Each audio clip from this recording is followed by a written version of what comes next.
वंदना अर्पित करतो। आणि आज भारतीय जनता पक्षाच्या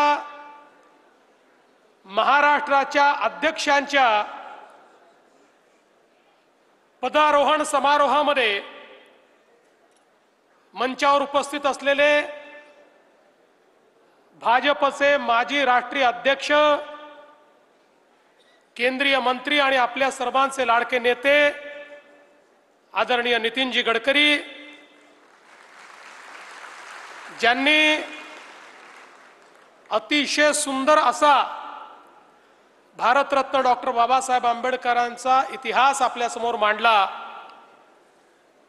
ते केंद्रीय मंत्री आणि या निर्वाचनाकरता निरीक्षक म्हणून या ठिकाणी आलेले आदरणीय किरणजी रिजिजू, माननीय राष्ट्रीय महामंत्री अरुण सिंह जी, राष्ट्रीय सहसंघटन मंत्री शिवप्रकाश जी, राष्ट्रीय महामंत्री आपल्याच महाराष्ट्राचे विनोद तावडे जी, आपले निवर्तमान अध्यक्ष चंद्रशेखर बावनकुळे जी, मुंबईचे अध्यक्ष आशिष शेलार जी, आपले नवनिर्वाचित अध्यक्ष रवींद्र चव्हाण जी, मंचावर उपस्थित सर्व मान्यवर, खरं म्हणजे आपला मंच फार शक्तिशाली मंच आहे।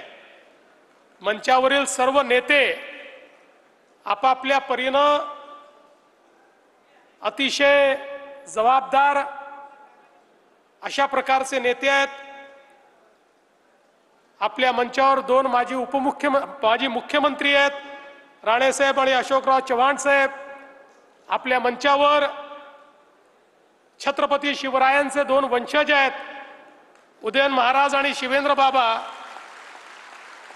केंद्रीय मंत्री आहेत, राज्यातले मंत्री आहेत, पदाधिकारी आहेत, आमदार आहेत। पण सगळ्यांचे नाव न घेता आपले माजी महाराष्ट्राचे नितीनजींसहित 4 अध्यक्ष आहेत,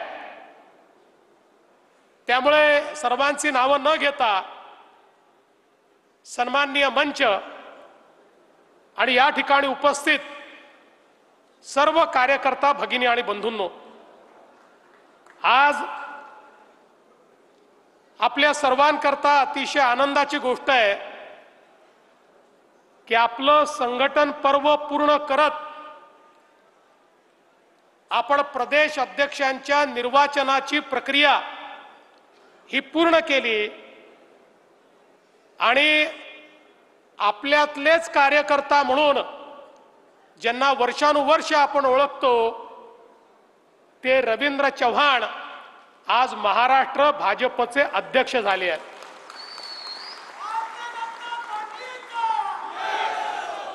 भारतीय जनता पार्टी सामान्य कार्यकर्त्याला मोठी करणारी पार्टी आहे। या ठिकाणी सगळ्या प्रदेश अध्यक्षांचे फोटो लागले आहेत। यातला प्रत्येक प्रदेशाध्यक्ष सामान्य घरातून आलेला आहे आणि सगळ्यात महत्त्वाचं यातलं कोणीच कोणाच्या रक्ताच्या नात्यातलं नाहीये। भारतीय जनता पक्षामध्ये आमचं नातं हे परिवाराचं नातं आहे, आमचं नातं आहे हिंदुत्वाचं नातं आहे, आमचं नातं आहे भारतीयत्वाचं नातं आहे। हे याकरता सांगतो की देशामध्ये 99% पक्षांमध्ये आपण जर बघितलं तर एकाच परिवारातले लोक अध्यक्ष होतात। त्या ठिकाणी रक्ताच्या नात्याशिवाय तुम्हाला पार्टीचं प्रमुख होता येत नाही। पण भारतीय जनता पार्टी अशी आहे की ज्याच्यामध्ये सामान्यातला सामान्य कार्यकर्ता हा देखील प्रदेशाचाही अध्यक्ष होऊ शकतो, देशाचाही अध्यक्ष होऊ शकतो आणि चहा विकणारा देशाचा प्रधानमंत्री देखील होऊ शकतो। रवींद्र